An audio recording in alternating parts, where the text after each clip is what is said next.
Hello everyone, welcome back to exam NCERT. Exam NCERT में आप सबका स्वागत है। देखिए, हम अपना चैप्टर पढ़ रहे थे विविधता एवं भेदभाव। सिविक्स का चैप्टर पढ़ रहे थे हम लोग, है ना। ये वाला आपने देखा था ना, विविधता एवं भेदभाव, अध्याय 2। ठीक है, देखिए हम इसमें क्या पढ़ रहे थे। हमने पढ़ा था पूर्वाग्रह। हमने समझा था ये पूर्वाग्रह का असली मतलब क्या होता है। ठीक है, पूर्वाग्रह का मतलब होता है जैसे किसी के बारे में कोई धारणा बना लेना, यानी उसके बारे में हमें कोई अपनी सोच बना लेना। जैसे हमने इसमें पढ़ा था कि ग्रामीण लोग किस सोच के होते हैं, ये हमने पढ़ा था, है ना। और हमने पढ़ा था जो हमारे शहरी लोग होते हैं वो क्या काम करते हैं, या फिर वो किस सोच के होते हैं, वो हमने ये पढ़ा था, शहरी का पढ़ा था। ओके, ये पढ़ा था हमने, शहरी लोग कैसे होते हैं।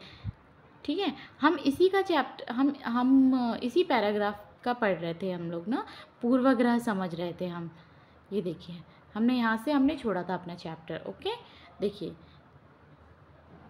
देखिए जब हम किसी के बारे में पहले से कोई राय बना लेते हैं, जैसे हमने किसी के लिए हमने अपनी राय बना ली और उसे हम अपने दिमाग में बिठा लेते हैं, तो ये पूर्वाग्रह का रूप ले लेता है। ज़्यादातर क्या होता है, ज़्यादातर यह नकारात्मक होती हैं। ठीक है, जो पूर्वाग्रह होते हैं वो ज़्यादातर नेगेटिव माने जाते हैं, नकारात्मक राय होती है। जैसा कि कथनों में दिया गया है, लोगों को आलसी या कंजूस मानना भी एक पूर्वाग्रह है। जैसे हमने लोगों को मान लिया कि वो आलसी हैं, ठीक है, और हमने मान लिया वो कंजूस हैं, तो ये हमने एक नेगेटिव वो पूर्वाग्रह मान लिया, है ना।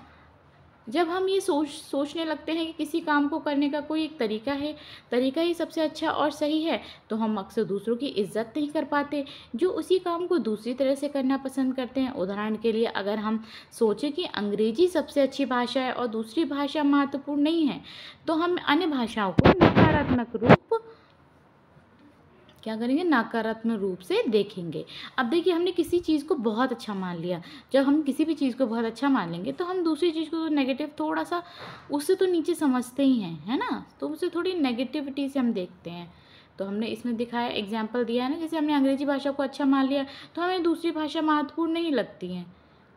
तो दूसरी भाषाएं महत्वपूर्ण नहीं है, तो हम अन्य भाषाओं को बहुत नकारात्मक रूप से देखते हैं। परिणाम स्वरूप हम उन लोगों की शायद इज्जत नहीं कर पाएंगे जो अंग्रेजी के अलावा अन्य भाषाएं बोलते हैं। ठीक है, अब आपको पता है कि जैसे इस चैप्टर के जो एग्जाम्पल में बता रहे हैं, वो यही बता रहे हैं कि अंग्रेजी को हमने बहुत महत्वपूर्ण समझ लिया, तो अब हमने जब अंग्रेजी को बहुत महत्वपूर्ण, बहुत ही ज़्यादा रिस्पेक्ट दे दी उसे, तो बाकी की भाषा को हम इतना अच्छा नहीं समझ पाएंगे, यानी कि इज्जत नहीं दे पाएंगे। ठीक है, अंग्रेजी के अलावा अन्य भाषा को नहीं दे पाएंगे हम इज्जत। हम कई चीज़ों के बारे में पूर्वग्रही हो सकते हैं, हम कई चीज़ों के बारे में पूर्वग्रही हो जाते हैं। पूर्वग्रही मतलब अपनी धारणा बना लेते हैं किसी चीज़ में, ये अच्छा है तो ये अच्छा है, ये खराब है तो ये खराब है, ये बहुत बुरा है यानी ये बहुत ही बेकार है। ठीक है, इस तरह से हम अपनी एक सोच बना लेते हैं, हम मतलब खुद की एक सोच बना लेना पूर्वाग्रह कहलाएगी। ठीक है, लोगों के धार्मिक विश्वास, ठीक है, और उनकी चमड़ी का रंग, जिस क्षेत्र में से वे आते हैं, जिस तरह से वे बोलते हैं, जैसे कपड़े पहनते हैं इत्यादि। ठीक है, अब आपने देखा ना, जिस तरह से क्या होता है धार्मिक विश्वास, जैसे सबके धर्म अलग अलग होते हैं, तो लोगों को अपने अपने धर्म को लोग अच्छा मानेंगे कि हमारा धर्म अच्छा है, हमारा धर्म अच्छा है। जब हम अपने धर्म को अच्छा मानेंगे, तो बाकी के धर्म को हम लोग कम मानते हैं, है ना, मानने लगते हैं, चाहे कोई भी धर्म हो। तो वो भी एक पूर्वाग्रह हो गया कि हम बहुत पहले से अपने धर्म को मानते आ रहे हैं, बहुत पहले से, तो हमारा धर्म अच्छा हुआ।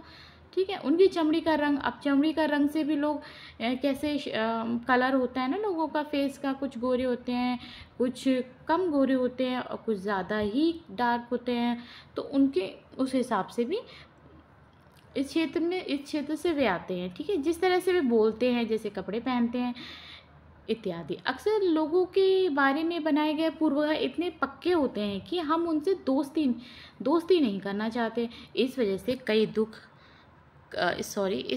कई बार हमारा व्यवहार ऐसा होता है कि हम उन्हें दुख पहुंचा देते हैं, है ना। ये तो बहुत ही डेली रूटीन की बातें चल रही हैं कि हम ऐसा करते हैं पूर्वाग्रह में, है ना। जैसे कोई भी अगर इसका कलर डल है, तो कुछ लोग होते हैं ना, उसका मजाक उड़ाने लगते हैं कि अरे भाई ये तो काला है, ये काला है, ऐसे कह के हम दूसरे को दुख देने लगते हैं। अरे तू काला है तो क्या हो गया, है तो इंसान ही ना, है ना। लेकिन सोच है लोगों की अपनी अपनी, उसको ऐसे हीन भावना से देखते हैं, ठीक है, तो हम उसे दुख पहुंचाने लगते हैं। फिर क्या होता है, फिर लड़के और लड़कियों में भेदभाव वाला एक भेदभाव है, ठीक है, जैसे हमने विविधता पढ़ा था लास्ट चैप्टर में, फर्स्ट चैप्टर में विविधता, अब इसमें भेदभाव देखेंगे। भेदभाव भी इसमें कई तरीके का दिया हुआ है, लेकिन अभी हम पढ़ेंगे लड़की और लड़के में भेदभाव क्या क्या माना जाता है। जैसे समाज में लड़के और लड़कियों में कई तरह के भेदभाव माने जाते हैं, ठीक है, ये देखिए हम पढ़ेंगे लड़के लड़कियों में कई तरह का भेदभाव किया जाता है। हम सभी इस भेदभाव से परिचित हैं, ठीक है, हमें सबको पता है कि लड़के लड़कियों में किस तरीके का भेदभाव होता है। एक लड़का या लड़की होने का अर्थ क्या होता है। आप में से कई लोग होंगे, कई लोग होंगे हम लड़के या लड़की की तरह जन्म लेते हैं, ठीक है, यह तो ऐसे ही होता है, इसमें सोचने वाली क्या बात है। आइए देखें सच्चाई क्या है, ठीक है, अब हम सच्चाई पढ़ते हैं।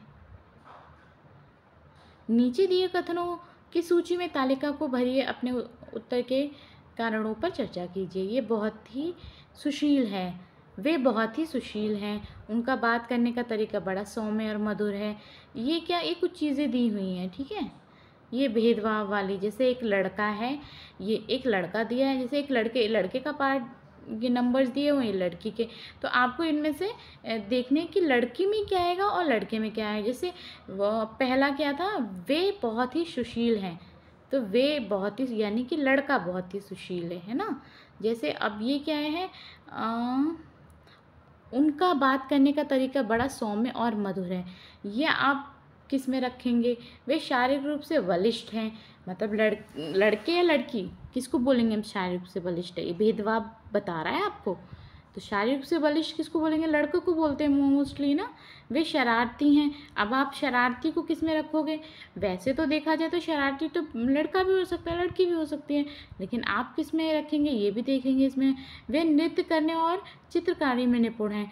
देखो, कहने को तो नृत्य करना और चित्रकारी करना तो दोनों का काम है, लेकिन मोस्टली पूर्वाग्रह क्या है, मतलब पहले के टाइम पे लोग मानते क्या थे, नृत्य करना लड़कियों को ही मानते थे। मोस्टली लोग चित्रकारी में निपुण, चित्रकारी वगैरह से लड़कियों को मानते थे।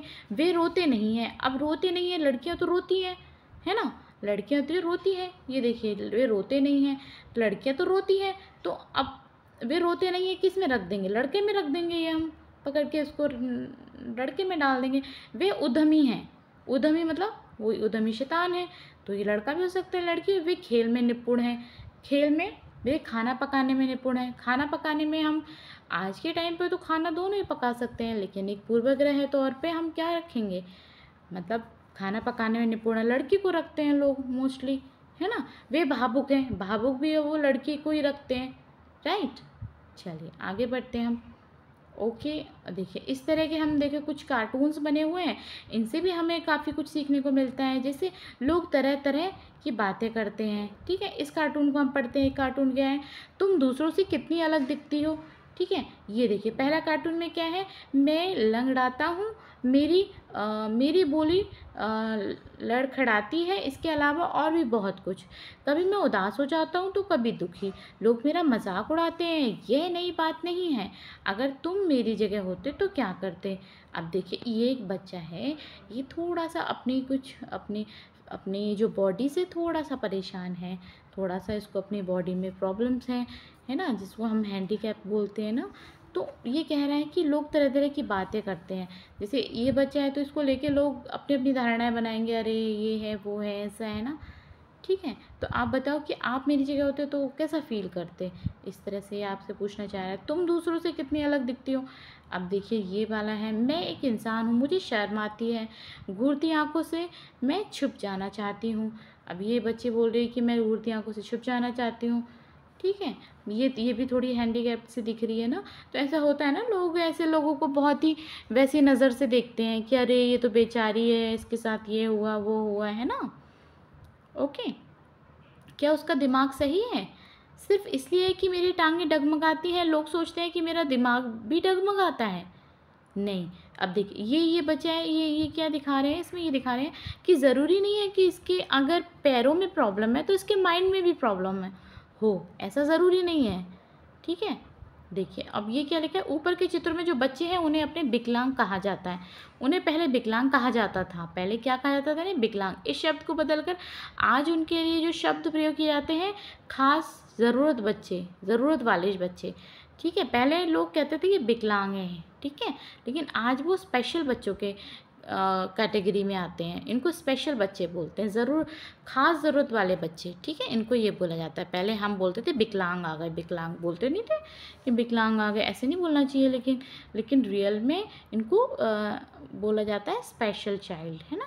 इनके बारे में लोगों के पूर्वग्रह को यहाँ बड़े अक्षरों में दिया गया है, साथ में इनकी अपनी भावनाएं और विचार भी दिए गए हैं। ठीक है, अभी हमने पढ़ा था ना, ये सब पढ़े थे हमने, इनके विचार और भावनाएं पढ़ी थी। ये लोग बच्चे क्या क्या सोचते हैं अपने माइंड में कि अगर ये हैंडीकैप्ड हैं तो, ठीक है, अगर ये स्पेशल बच्चे हैं तो ये क्या क्या सोचते हैं। ये बच्चे अपने से जुड़ी रूढ़िबद्ध धारणाओं के बारे में क्या कह रहे हैं और क्यों, इस पर चर्चा कीजिए। ठीक है, आप लोग अपना इस बारे में सोचिए। आपकी राय में क्या खास ज़रूरतों वाले बच्चों को सामान्य स्कूल में पढ़ना चाहिए या उनके लिए अलग स्कूल होने चाहिए। अपने जवाब के बारे में, जवाब के पक्ष में तर्क दीजिए। ठीक है, इसमें ये दिया हुआ है ना कि विकलांग वाले बच्चों के बारे में, ठीक है, तो आप अपने तर्क दीजिए। चलिए, ओके, तो आगे हम नेक्स्ट वीडियो में पढ़ेंगे, ठीक है।